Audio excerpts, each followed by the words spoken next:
آج 29 ذوالحجہ ہے۔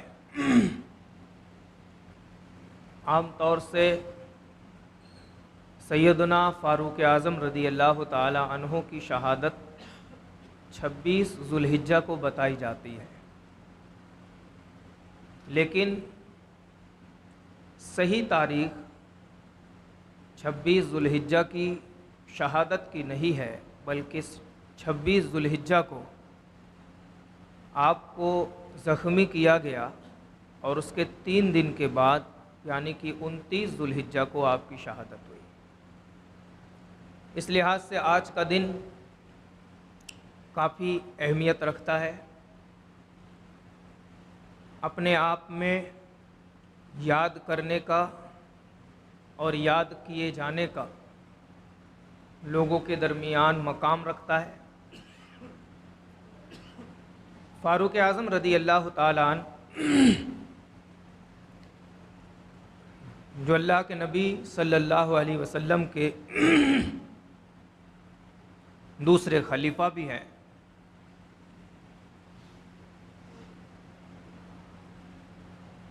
آپ نے جب آنکھ کھولی تو سرزمین عرب میں کفر اور بت پرستی کا دورہ تھا۔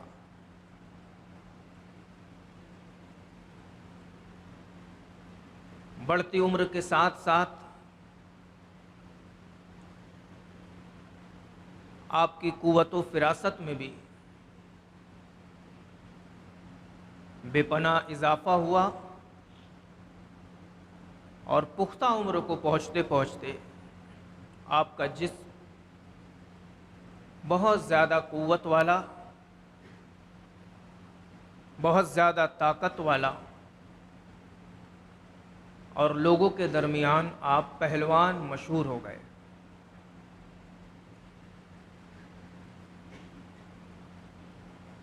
اس بات میں کوئی دو رائے نہیں ہے کہ ایمان اسی کا حصہ ہوتا ہے جس کو اللہ رب العزت پسند فرما لے، ورنہ مسلم معاشرے میں رہنے کے بعد بھی بہت سارے لوگ بے ایمان ہوتے ہیں اور کفرستان میں رہنے کے باوجود بہت سارے لوگ صاحب ایمان ہوتے ہیں۔ فاروق اعظم رضی اللہ تعالی عنہ بھی ان خوش نصیب لوگوں میں ہے جن پر اللہ رب العزت کا خاص انعام فضل و کرم ہوا۔ اسلام کس طرح سے آپ نے لایا، ہم نے شاید ہر سال آپ کو یہ بات بتائی ہے۔ ایک خاص بات یہاں پر آپ سے ذکر کرنا ہے، وہ یہ ہے جو معاشرہ جس چیز کو سختی سے نکارتا ہے اس چیز کی کشمکش میں معاشرے کا ہر شخص پڑ جاتا ہے۔ جب ایک چیز کو شہر کا، سماج کا ہر شخص نظر انداز کرے گا، نکارے گا، تو سماج میں رہنے والا ہر فرد کوشش کرے گا کہ اس چیز کی حقیقت تک پہنچا جائے، تہ تک پہنچا جائے، اس کی جڑ تک پہنچا جائے۔ اس سے ہٹ کر کے اگر مثال دوں تو بہت جلدی آپ کو بات سمجھ میں آ جائے گی۔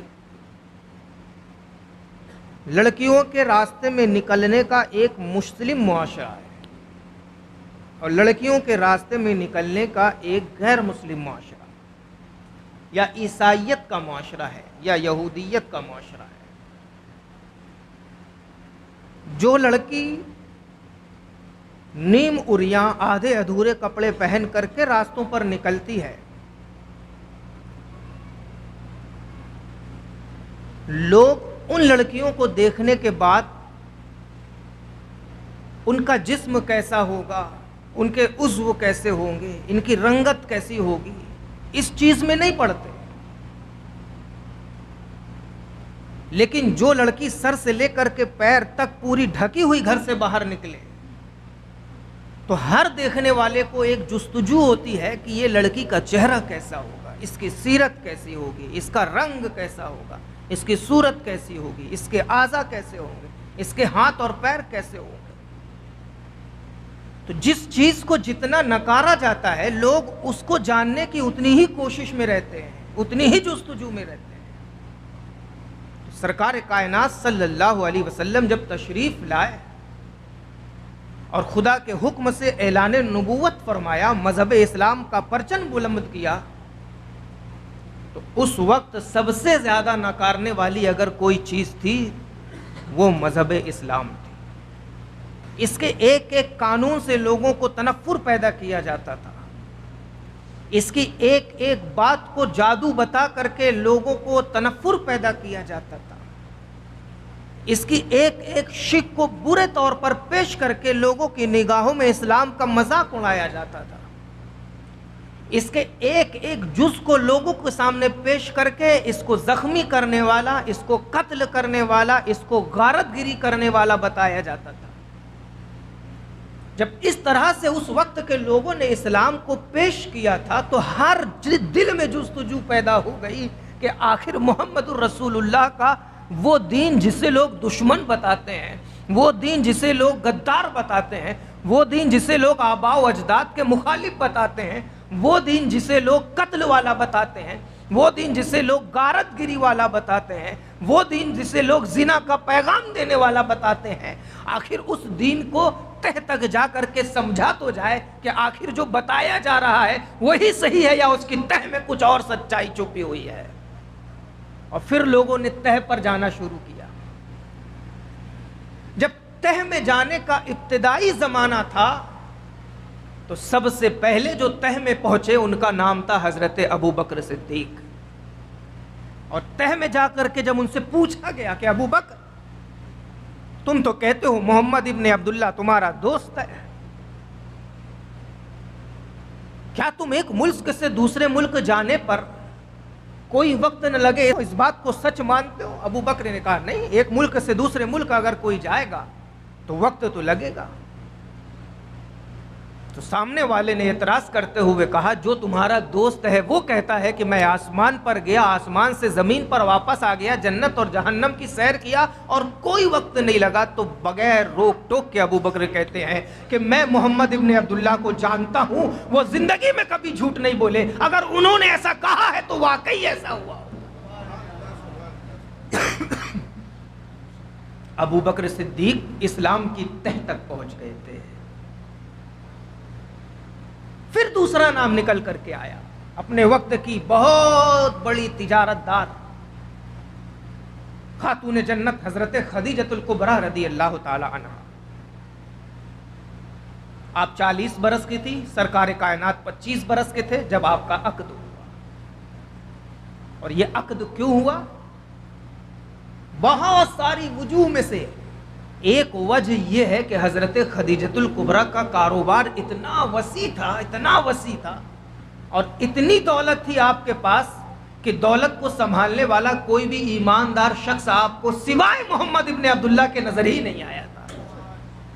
تب آپ نے پیغام پہنچایا کہ اے محمد ابن عبداللہ میں آپ سے عقد کرنا چاہتی ہوں۔ یہ پیغام اللہ کے نبی نے نہیں پہنچایا تھا، پیغام حضرت خدیجہ کی طرف سے آیا تھا۔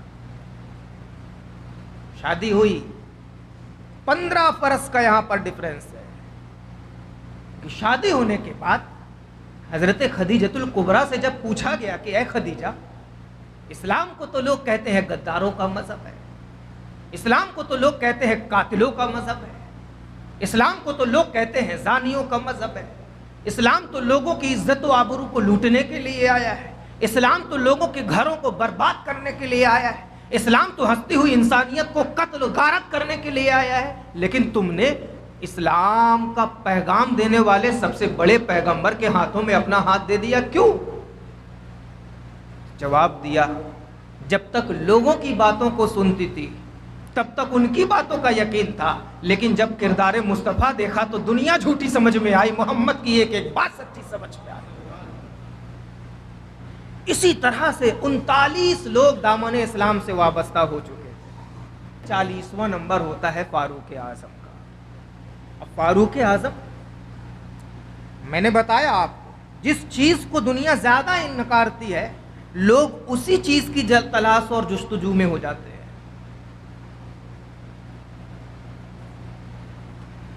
فاروق اعظم بھی اسلام کو ختم کرنے کے لیے تلوار اٹھائے تھے. مجلس جب بیٹھی تو مشورہ ہوا محمد ابن عبداللہ کو قتل کرنا ہے. کون قتل کرے گا؟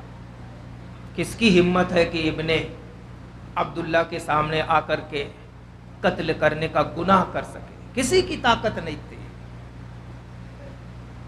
لیکن ان سارے مشاوروں میں ایک مشاور عمر کھڑا ہوتا ہے، کہتا ہے میں قتل کروں گا محمد کو.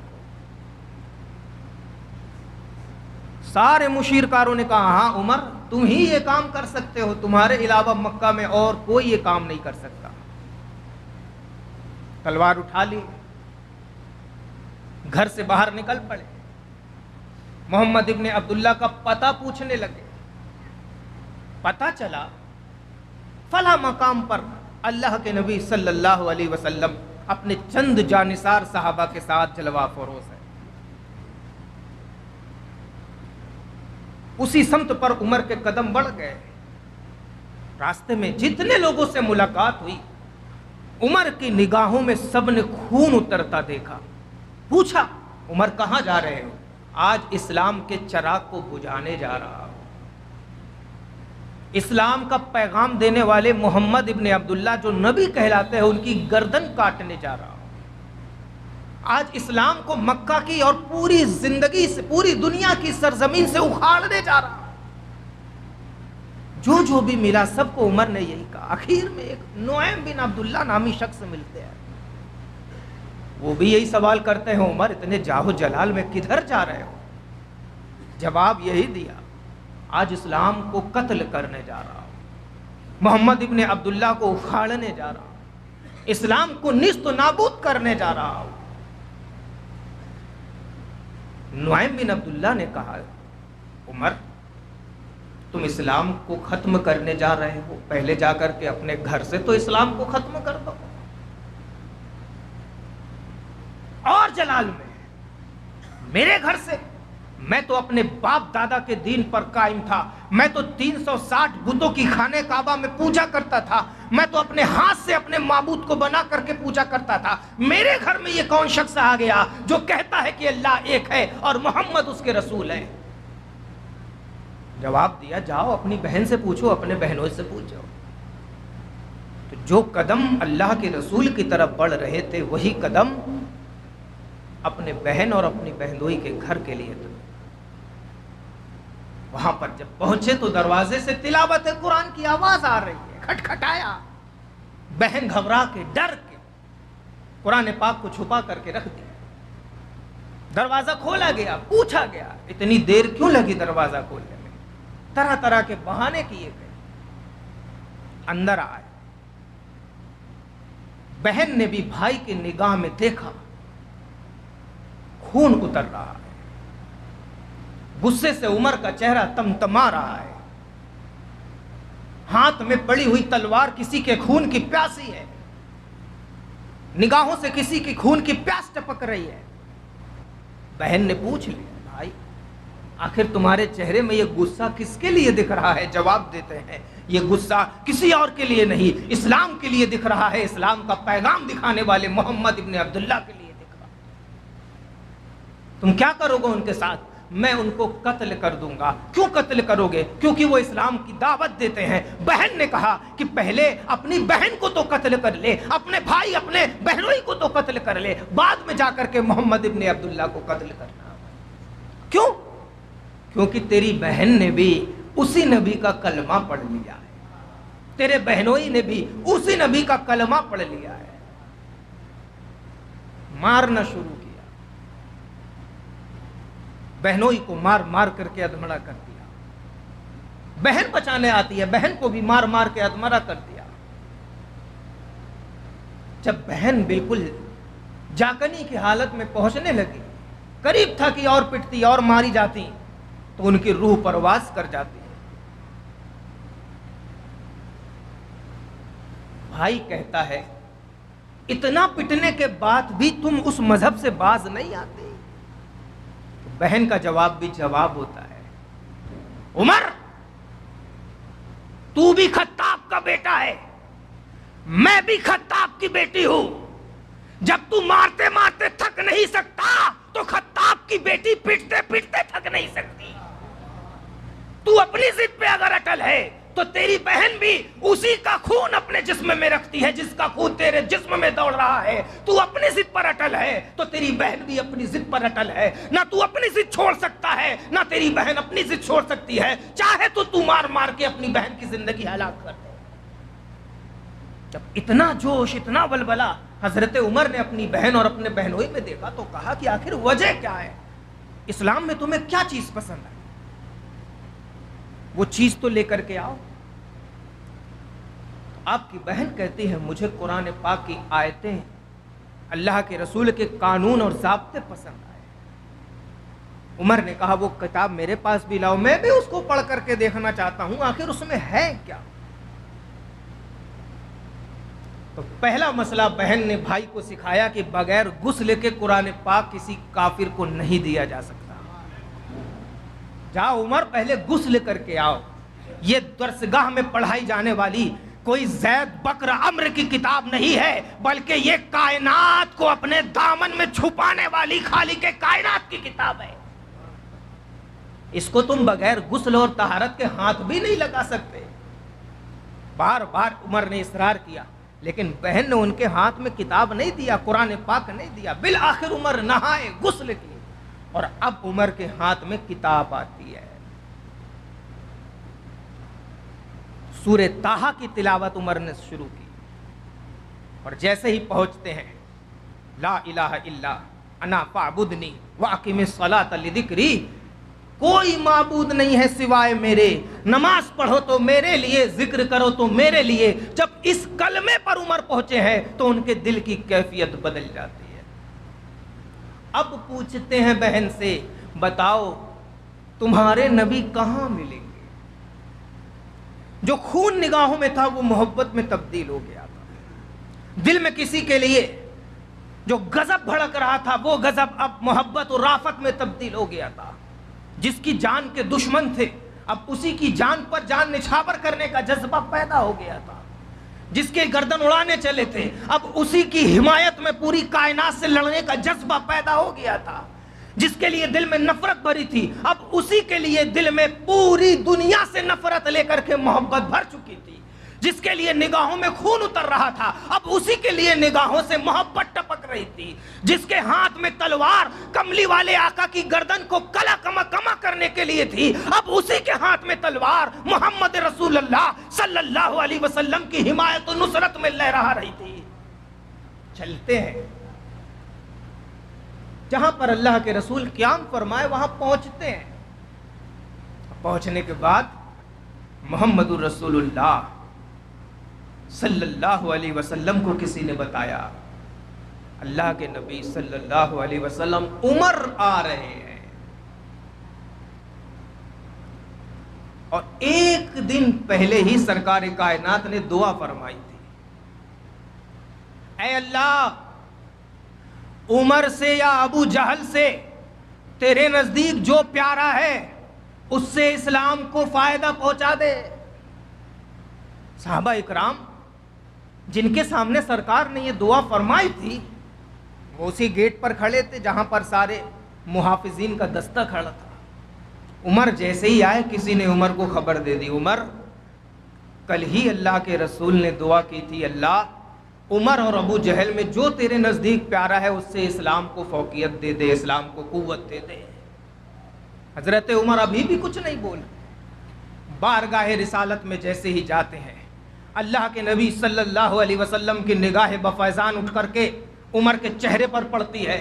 عمر کا پورا غصہ, پورا جاہ و جلال, پورا جذبہ سب کے سب کافور ہو جاتا ہے اور نس نس میں عشق نبی بول کر کے عمر کی زبان سے بس یہی کلمہ جاری ہوتا ہے, یا رسول اللہ ہم تو دنیا میں آئے آپ کے لیے اور دنیا سے جائیں گے بھی آپ کے لیے. ہم آپ کے ہاتھ میں ہاتھ دے کر کے آج پڑھتے ہیں اشہد ان لا الہ الا اللہ واشہد ان محمد عبدہ ورسولہ. اجابت کا صحرا, عنایت کا جوڑا دلہن بن کے نکلی, دعائے محمد اجابت نے بڑھ کر گلے سے لگایا, بڑی ناز سے جب دعائے محمد، میرے امام نے یہیں پر رک کر کے کہا ہے کہ اجابت کا صحرا، عنایت کا جوڑا، دلہن بن کے نکلی دعائے محمد، اجابت نے بڑھ کر گلے سے لگایا بڑی ناز سے جب دعائے محمد۔ اللہ کے نبی کی دعا کبھی مسترد ہو ایسا ہو ہی نہیں سکتا۔ جب سرکار نے دعا فرما دی کہ عمر سے یا ابو جہل سے، دونوں میں سے ایک سے اللہ اسلام کو قوت دے گا، تو اللہ کے نبی کی دعا قبول ہوئی۔ ابو جہل کفر میں چلا گیا اور اللہ کے نبی کی دعا کے صدقے میں فاروق اعظم اسلام کے عظیم سپہ سالار بن جاتے ہیں۔ یہاں پر بات ہم کو یہ کرنا ہے کہ پروپیگنڈا سے کسی کے مذہب کو ذلیل نہیں کیا جا سکتا۔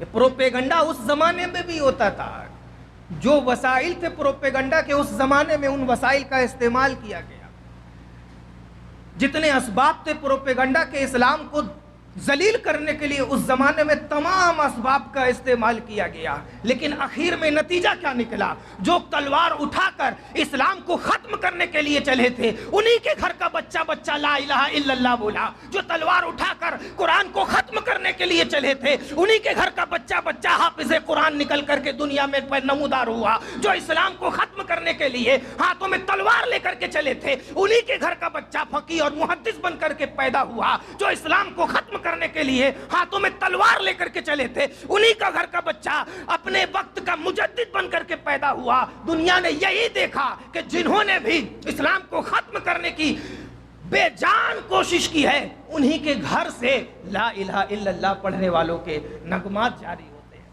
ابو جہل کو دیکھا جائے تو پوری زندگی اس نے اسلام کو ختم کرنے کی کوشش کی، لیکن ابھی گھر جہل کے نسل میں دیکھیں تو لا الہ الا اللہ اور محمد رسول اللہ پڑھنے والا مجھے ملے گا۔ ہم امیر معاویہ رضی اللہ تعالیٰ عنہ کی نسل میں دیکھیں تو یزید ملتا ہے جس نے اسلام کے قانون کو تحت تیگ کرنے کی کوشش کی، لیکن یزید کی اولاد میں ہم امیر معاویہ کے نام سے ایک دوسرے معاویہ کو دیکھیں تو وہی معاویہ رسول اللہ کا پرچم لہراتے ہوئے ملتا ہے۔ ہم تمام کفار قریش کے گھر میں دیکھے تو سب کے سب اسلام اور محمد کے دشمن نظر آتے ہیں، لیکن ان کی اولادوں میں دیکھو تو کہیں کوئی حافظ قرآن ملتا ہے، کہیں کوئی عالم دین ملتا ہے، کہیں کہیں محدث احادیث ملتا ہے، کہیں پر کوئی مجدد ملتا ہے، کہیں پر کوئی فقیہ ملتا ہے، کہیں پر کوئی مجتہد ملتا ہے۔ یہ اس لیے کہ اللہ کے نبی صلی اللہ علیہ وسلم کو طائف کے میدان میں جب پتھر سے لہو لہان کیا گیا تو آسمان کا فرشتہ خدمت اقدس میں حاضر ہوتا ہے اور عرض کرتا ہے یا رسول اللہ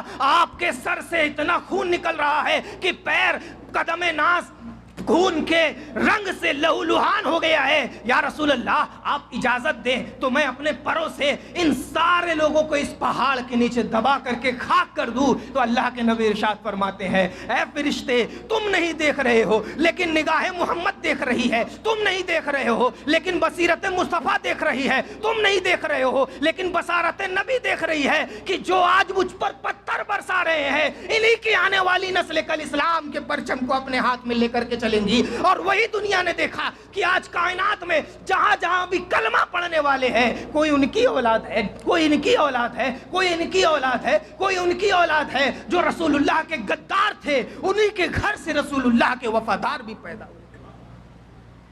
تو فاروق اعظم چلے تھے قتل کرنے کو لیکن بن گئے زلف مصطفیٰ کے اسیر، چلے تھے اسلام کو ختم کرنے کے لیے لیکن بن گئے اسلام کے قانون کے قیدی۔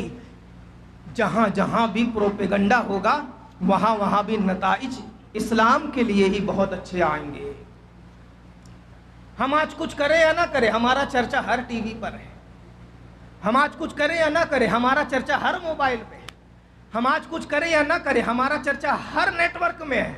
اربوں روپے خرچ کر کے بھی مسلمان اسلام کی اتنی تشہیر نہیں کر سکتے تھے جتنی تشہیر آج ہمارے دشمنوں نے گھر بیٹھے مذہب اسلام کی کر دی ہے۔ اور خدا کی قسم جس طرح سے مکے کے پروپیگنڈا کرنے والوں نے پروپیگنڈا کر کے بھی اسلام کا کچھ نہ بگاڑا، آج کے زمانے کے پروپیگنڈا کرنے والے بھی پروپیگنڈا تو ضرور کریں گے لیکن پروپیگنڈا سے لوگ اسلام سے دور نہیں ہوں گے، اسلام کی سچائی جاننے کی کوشش کریں گے، اسلام کی حقانیت پہچاننے کی کوشش کریں گے۔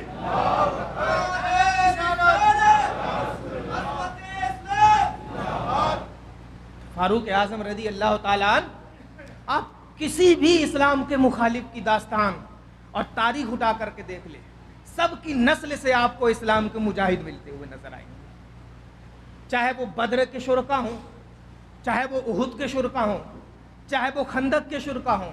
باپ نے رسول اللہ کے خلاف تلوار اٹھائی، بیٹے نے جا کر کے قدموں پہ تلوار کو رکھ دیا۔ دادا نے رسول اللہ کے خلاف تلوار اٹھائی، پوتوں نے جا کر کے رسول اللہ کے قدموں پر تلوار رکھ دیا۔ نتیجہ یہ نکل کر کے آیا، اسلام کی فطرت میں قدرت نے لچک دی ہے، اتنا ہی یہ ابھرے گا جتنا کہ دبا دو گے، اتنا ہی یہ ابھرے گا جتنا کہ دبا دو گے۔ عزیز ساتھیوں، فاروق اعظم رضی اللہ تعالیٰ عنہ کا اسلام پر بے پناہ احسان ہے، بے پناہ قربانیاں ہیں آپ کی، اور آپ کا علم اور رسوخ اتنا تھا کہ کئی مرتبہ آپ کی رائے کے مطابق اللہ تبارک و تعالیٰ کا کلام اترتا تھا۔ ایک یہودی آپ کے پاس آتا ہے، اور یہودی فرشتوں کو اپنا دشمن بتاتے ہیں، آ کر کے کہتا ہے عمر، جبریل تو ہمارا دشمن ہے، ہماری جبریل سے نہیں پٹتی۔ حضرت عمر ارشاد فرماتے ہیں، من کان عدو للہ وملائکتہ ورسلہ وجبریل فإن اللہ عدو للکافرین۔ جو بھی اللہ کا، اللہ کے رسول کا، فرشتوں کا، جبریل کا اور میکائیل کا دشمن ہو، اللہ رب العزت اس کا دشمن ہے۔ فاروق کا یہ کہنا تھا کہ اللہ کے رسول صلی اللہ علیہ وسلم کی بارگاہ میں سدرۃ المنتہا کی بلبل حضرت جبریل امین حاضر ہوتے ہیں اور سرکار کی کائنات میں اللہ کا پیغام پہنچاتے ہیں۔ جب اللہ کے نبی پر وحی نازل ہوتی ہے تو وہی چیز ہوتی ہے جو فاروق وہاں پڑھتے ہیں، من کان عدو للہ وملائکتہ ورسلہ وجبریل فإن اللہ عدو للکافرین۔ ایک ایک لفظ جو فاروق نے اس یہودی کو بولا تھا، وہی لفظ بارگاہ الہی سے اتر کر کے قرآن پاک کی زینت بن جاتے ہیں۔ ایسی فراست اللہ نے فاروق اعظم کو عطا کی۔ پہلے کے زمانے میں، پہلے کی شریعت میں، آج ہمارے ہاں افطار کے بعد سے لے کر کے سحری کا وقت جہاں ختم ہوتا ہے، وہاں تک کھانا بھی کھا سکتے ہیں، پانی بھی پی سکتے ہیں، ازدواجی زندگی بھی گزار سکتے ہیں، میاں بیوی ساتھ میں رہ سکتے ہیں، سب کچھ۔ پہلے کی شریعت میں کیا تھا؟ اللہ کے نبی کے ابتدائی زمانے میں بھی کیا تھا؟ غروب آفتاب کے بعد سے عشاء تک بس اجازت تھی کھانے کی، پینے کی، بیوی کے ساتھ رہنے کی۔ عشاء کی نماز کے بعد یہ ساری چیزیں حرام ہو جاتی تھی، جیسے آج روزے کی حالت میں حرام ہے۔ عشاء کی نماز کے بعد ساری چیزیں حرام ہو جاتی تھی۔ ایک مرتبہ فاروق اعظم رضی اللہ تعالیٰ عنہ سے عشاء کی نماز کے بعد بیوی کے ساتھ قربت ہو جاتی ہے، اور جب ایسا معاملہ پیش آیا تو آپ کو بڑی ندامت ہوئی، بڑی شرمندگی ہوئی کہ ایسا ہونا نہیں چاہیے تھا، ایسا ہو گیا۔ بارگاہ اقدس میں آ کر کے عرض کرتے ہیں، اللہ کے نبی جب گرا ہوا چہرہ دیکھتے ہیں تو ارشاد فرماتے ہیں، عمر کیا ہوا؟ جواب دیتے ہیں، یا رسول اللہ، عشاء کی نماز کے بعد بیوی کے ساتھ رہنا منع تھا، لیکن آج عمر سے وہی غلطی ہو گئی ہے۔ یہاں پر رسول اپنے غلام سے محو کلام ہے، وہاں جبریل امین حاضر ہوتے ہیں اور اللہ کے رسول کی خدمت میں اللہ رب العزت کا کلام پیش کرتے ہیں۔ احل لکم لیلۃ الصیام الرفث الی نسائکم، رمضان کی راتوں میں طلوع فجر تک تمہارے لیے اپنی بیوی کے ساتھ رہنا اللہ نے حلال فرما دیا۔ یہاں پر محو کلام ہی ہے، یہاں خدا کا کلام اتر گیا، اور کس کی رائے کے مطابق اترا؟ عمر کی رائے کے مطابق اترا۔ یہیں پر میرے نبی ارشاد فرماتے ہیں کہ میرے بعد اگر کوئی نبی ہوتا لکانا عمر، تو اللہ عمر کو نبوت عطا فرماتا، لیکن میرے بعد کوئی نبی نہیں ہو سکتا، اس لیے اب کوئی بھی نبی نہیں ہوگا۔ اللہ کے نبی جس کے لیے ارشاد فرمائے کہ میرے بعد اگر کوئی نبی ہوتا تو وہ عمر ہوتا، اس عمر کا اب کیا مرتبہ ہوگا آپ خود ہی سمجھ سکتے ہیں۔ جو عمر نبی کھانا کھائے تو نبی کے ساتھ ہے، جو عمر نبی پانی پیے تو نبی کے ساتھ ہے، جو عمر نبی جنگ میں ہو تو نبی کے ساتھ ہے، جو عمر نبی گھر میں ہو تو نبی کے ساتھ ہے، جو عمر نبی بدر میں ہو تو نبی کے ساتھ ہے، جو عمر نبی غزوہ میں ہو تو عمر کے ساتھ ہے، جو عمر کھانے میں نبی کے ساتھ، پانی میں نبی کے ساتھ، رہنے میں نبی کے ساتھ، گھر میں نبی کے ساتھ، سفر میں نبی کے ساتھ، حضر میں نبی کے ساتھ، باہر نبی کے ساتھ، جنگ میں نبی کے ساتھ، غزوہ میں نبی کے ساتھ، جو عمر پوری زندگی نبی ہے، کونین کے قدموں پر اپنی زندگی گزار دے، اس عمر کا مرتبہ اگر اتنا بڑا ہے تو اس میں کیا شک کی بات ہے؟ مرتبہ دینے والا تو اللہ ہے، لیکن مرتبہ رسول اللہ کی غلامی کے سبب سے نصیب ہوتا ہے۔ اور عمر نے خدا کی قسم رسول اللہ کے قدموں پر نہ صرف اپنی جان رکھ دی، نہ صرف اپنی مال رکھ دی، نہ صرف اپنے بچوں کو رکھ دیا، نہ صرف اپنی بیوی کو رکھ دیا، بلکہ کائنات کی تمام ضرورتوں کو عمر نے اپنے نبی کے قدموں پر رکھ دیا۔ اور آخر میں عرض کیا یا رسول اللہ جو کچھ ہے عمر کا آپ کی خدمت میں ہے، عمر کی جان کی ضرورت پڑے تو بتا دینا، عمر گردن اٹھا کر آپ کے قدموں پر رکھ دے گا۔ ایسے تھے عمر فاروق اعظم جن کی رائے کے مطابق کلام پاک نازل ہوتا تھا، اور جو خلافت پر قدم رکھتے ہیں تو خلافت کو وہ عبور عطا کرتے ہیں کہ دنیا نے پھر ایسی ترقی خلافت کے زمانے میں نہ دیکھی۔ اللہ تبارک و تعالی ہم سبھی کو فیضان عمر فاروق سے مالا مال فرمائے، ان کے نقش قدم پر ہم سبھی کو چلنے کی توفیق عطا فرمائے، اور ان کی محمد الرسول اللہ صلی اللہ علیہ وسلم کی بارگاہ میں جو غلامی تھی، اس غلامی کا کروڑواں حصہ بھی ہمیں عطا فرما دے تو یہی ہمارے لیے معراج ہے۔ استغفر اللہ ربی من کل ذنب واتوب الیہ۔ السلام علیکم۔